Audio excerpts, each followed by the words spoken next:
that is, we'll be talking about the professional community service and the architecture profession in general, and an important topic, which is ethics. And ethics is something that is required in our daily life, and it's more required in our professional life. And we'll see how to do that. So the Architect. This is a famous movie. It's called The Fountainhead. I recommend that you look for it and watch it. It's by Gary Cooper. It's a very famous novel by Ayn Rand about the struggle of the architect in the work, in working with clients and with contractors when architect tries to present new ideas. This was an architect during the early modern architecture, the ideas of modernism to replace the classical styles used at that time. It's a very interesting novel if you want to read the novel, but it's very big. And I think if you watch the movie, you will identify with the architect and his struggle to present ideas to clients and the society. So if we think for a while, is architecture a profession or a business? Architecture is actually both. It is a profession and it is a business. If you want to always work for someone, then you are a profession. But if you want to start your own office and your own firm, then you need to understand the business qualities of architecture. How to create an image, how to introduce yourself, how to promote your specialty and skills in a certain field. As I said, a man of all trade is a man of no trade. You have to focus on a specific area or specific building type or specific activity so that you are known. This person is known to do this. So this is something that you can start with, and then later on you can expand your business by having other specialists in different fields. But don't try to do everything. Try to focus and specialize in something. We are going into the era of specialization in architecture. You cannot just be architect. No, you have to be architect / something. So what is the difference between business and profession? A business is interested in earning profit.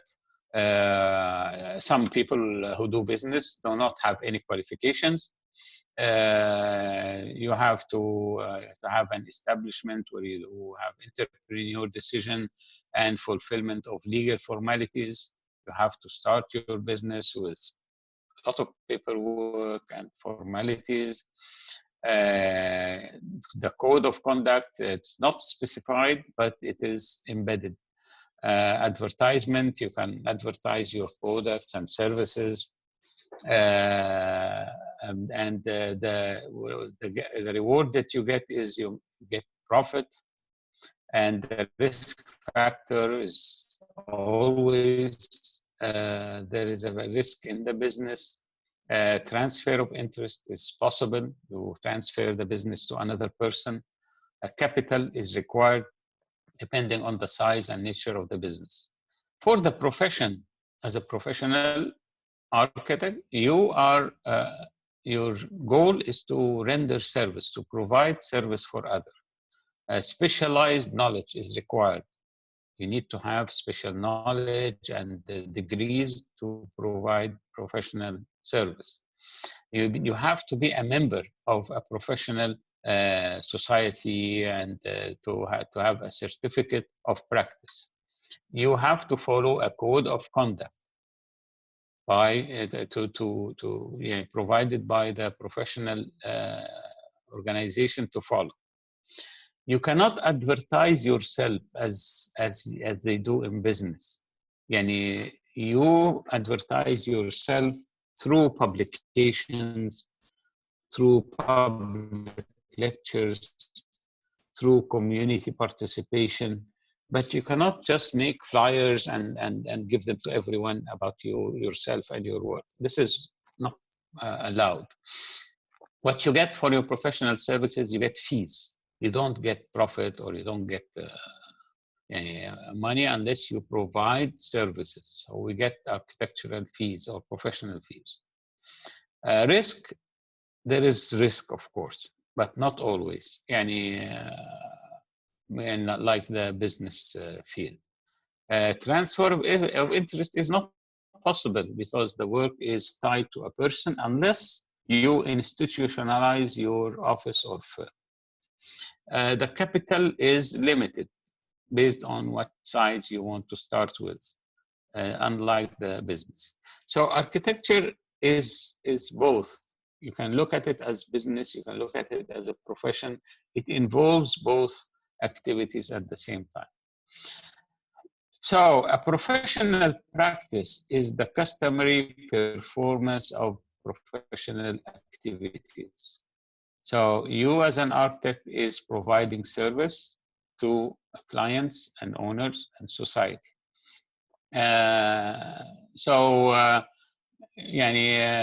Before the 19th century, the architect was not recognized as a profession independent from other professions. But since the 19th century, it started to be recognized as an independent profession.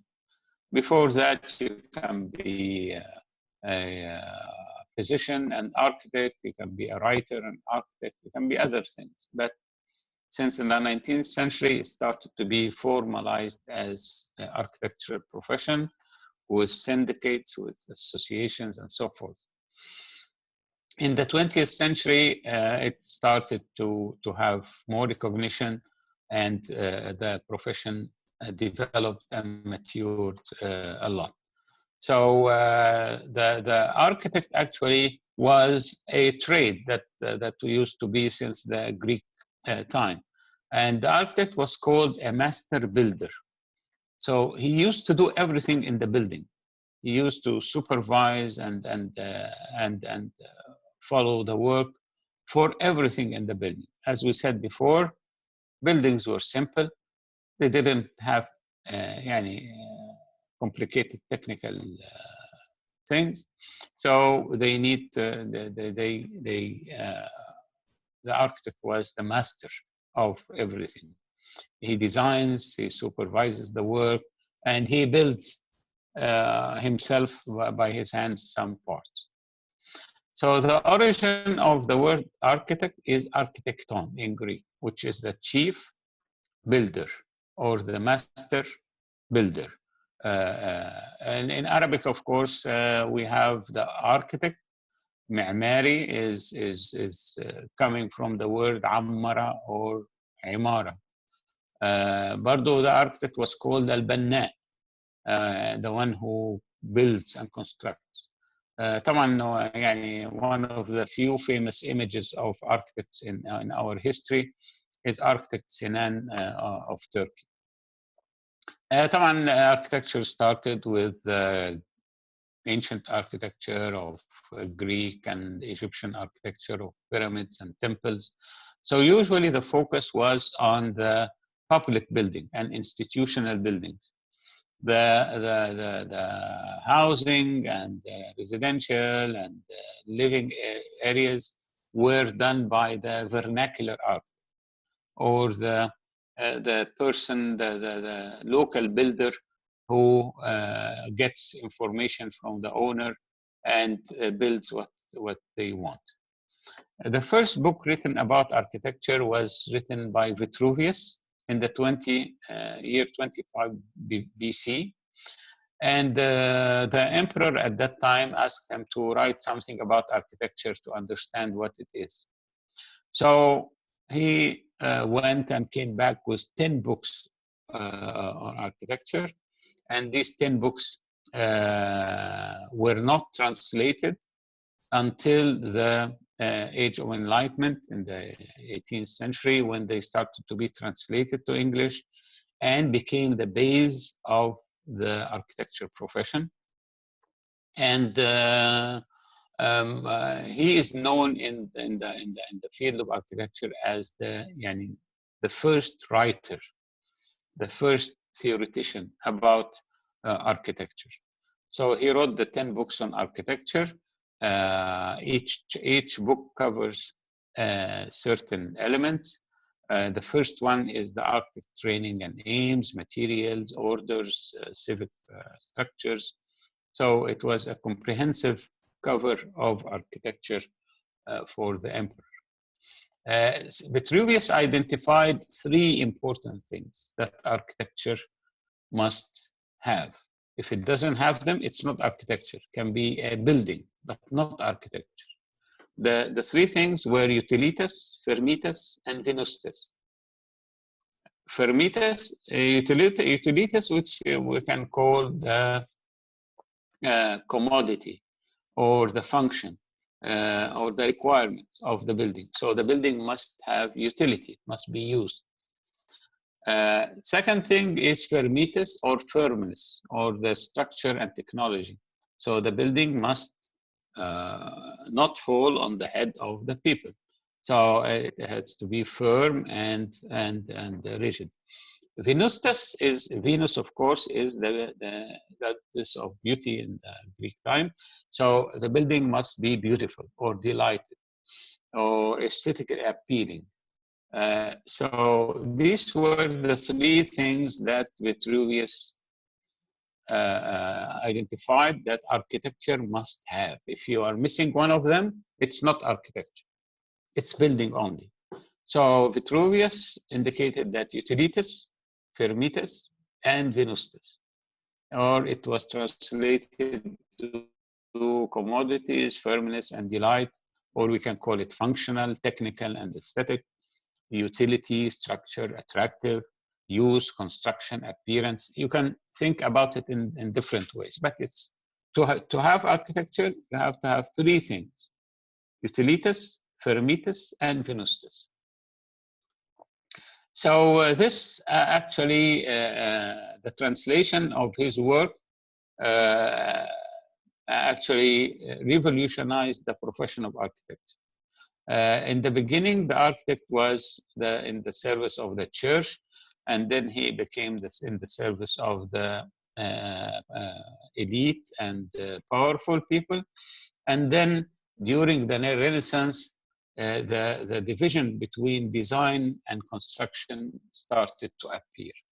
So we started to have a designer and a contractor. So the architect became not doing everything. No, the architect became a designer of the project, and then there is a contractor. This happened during the Renaissance, when the division of labor started to happen, and we started to have 2 entities: architect designing, contractor building. So the architect, the main responsibility of the architect is design. When we talk about design, we talk about a larger scope, not only drawing. Design is thinking, is analysis, is drawing, is integration of systems, is production of construction documents. These are, the design never stops. It starts from the selection of the site and program all the way until the end of construction. During construction, you continue design. Sometimes you are required to change things, sometimes you are required to design details for specific areas and so forth. In the 16th century, we started to have the term profession. Started with law, medicine, clergy, military, And second, after that, we started to see a profession for architecture, dentistry, civil engineering, accounting, and so forth. So our profession started late, not with the early professions. The first school of architecture was in Paris in the École des Beaux-Arts, and it had the tradition of the studio master, the project learning, the sketch design and submissions. It was called skis, and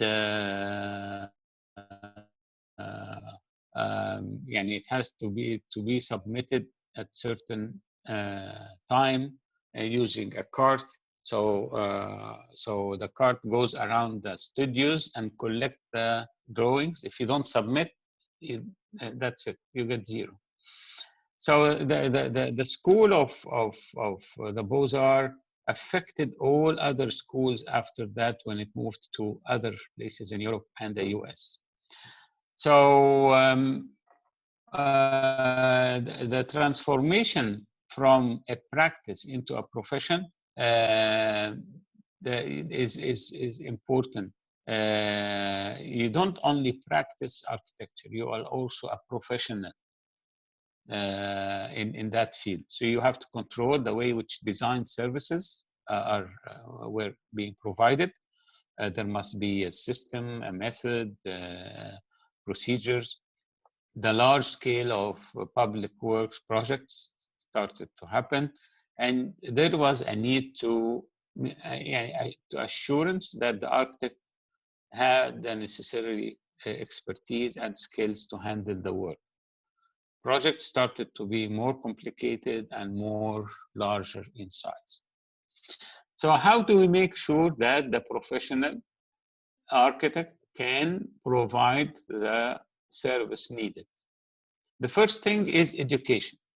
So you have to get education from a reputable school, a recognized school, not with anyone, and it has to be approved as a degree. Then you need to get a license. The license required training and examination. This is the general scope that is applied, and it's not applied completely in every place, but this is the general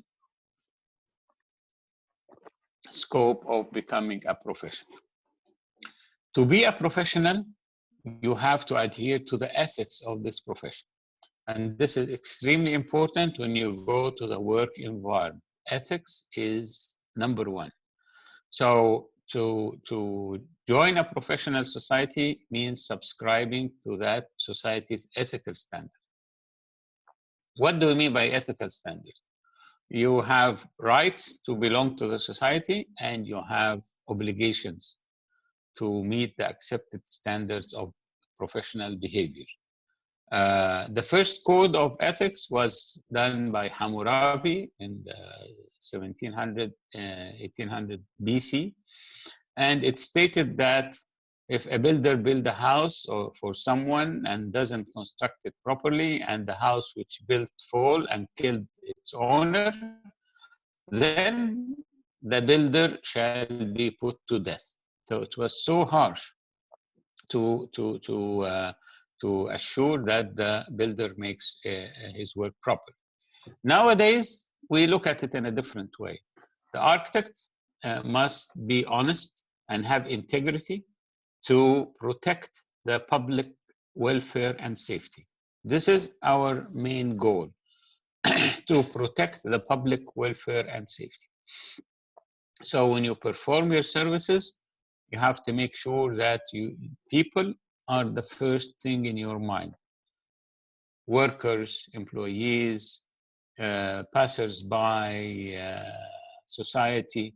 The public welfare is number one. So you should do your design to protect life, health, welfare, and professional standards. So this is extremely important in our professional practice. Your judgment should not result in endangering life and the welfare and property of the public. If there is something wrong, you have to notify your employer or client or the person that has authority. So don't find something wrong and not tell about. You have to be objective and truthful in your professional reports, statements, testimonies, and provide all pertinent supporting information related to the work you are assigned. So honesty is extremely important. You should not express opinion unless you have knowledge and facts. If you don't have knowledge and facts, say, I don't know. I don't have enough information. This is an ethical conduct.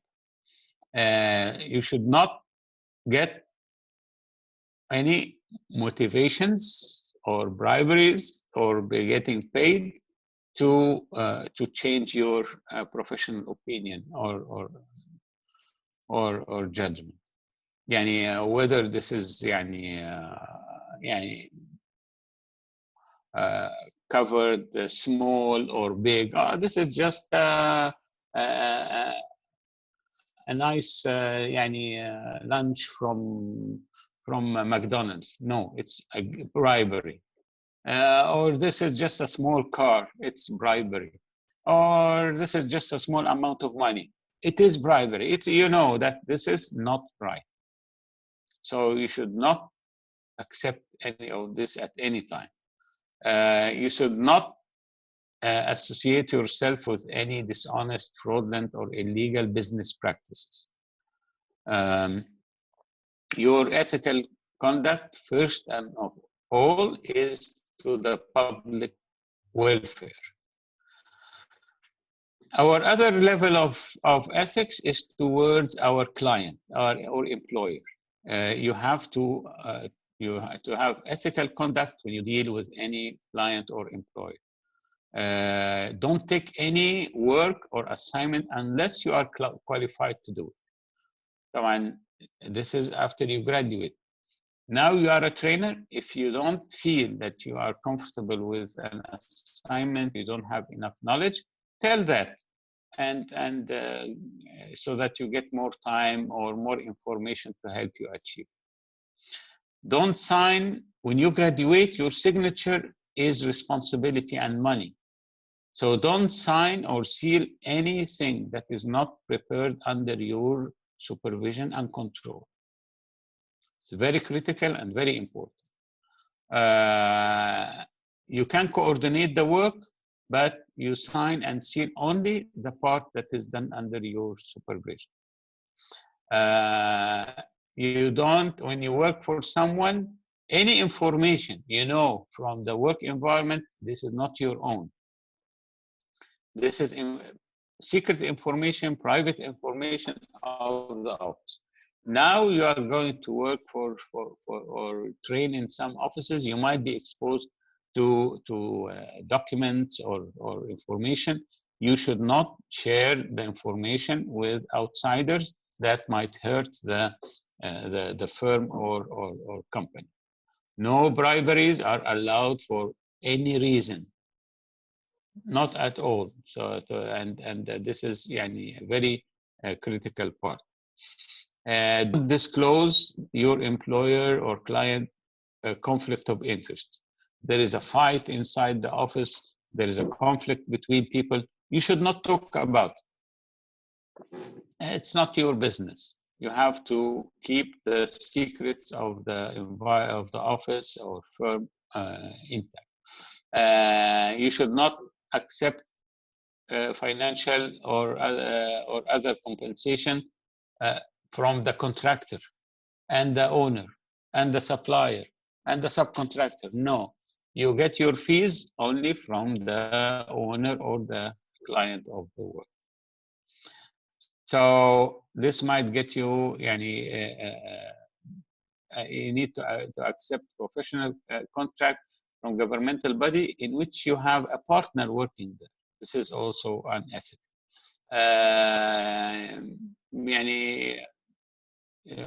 if you are a principal or employee in a company, you should not get you should not assign work to your office or firm. This is unethical. Ethics is clear, and there is no doubt about it. But the problem is applying it. The last level is that you have to be honest and goodwill among engineers. So different architect has honesty and has ethics in their conduct. So don't misrepresent your qualifications. Don't don't misrepresent your level of responsibility. This is also again, no bribery or conflict of interest. Don't take any gifts, any commissions, anything outside your fees from the client. This is unethical. Don't make any decisions that might injure or hurt other people. But these ethics are written in documents by the different professional institutions like the AIA and the UIA that are applied in different parts of the world. So with that, we will finish our lecture, and inshallah we'll be in contact with each other all the during the rest of the weeks, and